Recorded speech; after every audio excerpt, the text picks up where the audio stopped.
रुबीना आज अकेले बैठे अपने दोनों रिश्तों के बारे में सोच रही थी और आंसू बहा रही थी, जिन रिश्तों को उसने उस वक्त खोया जब रुबीना को सबसे ज़्यादा उनकी ज़रूरत थी।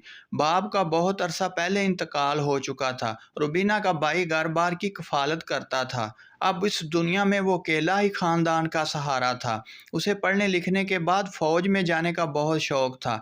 आखिर उसने अपना शौक़ पूरा किया और वो फ़ौज में भर्ती हो गया। घर का गुजारा बड़ी मुश्किल से हो रहा था, इसीलिए रुबीना ने घर के अखराजात को पूरा करने के लिए एक कंपनी में जॉब शुरू कर दी। एक दिन अचानक से बाहर के दरवाजे पर दस्तक हुई तो रुबीना पहले ही परेशानी के आलम में बैठी हुई थी। उसने जल्दी से आकर दरवाज़ा खोला तो सामने 6 फौजी एक ताबूत पकड़े खड़े हुए थे।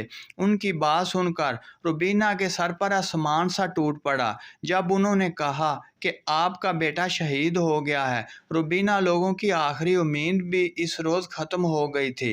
घर के दोनों मुहाफ़िज़ घर को तन्हा छोड़कर चले गए थे। अगर आपको वीडियो अच्छी लगे तो प्लीज़ चैनल को ज़रूर सब्सक्राइब कर दीजिए ताकि हमारी हर वीडियो आप तक पहुंच सके।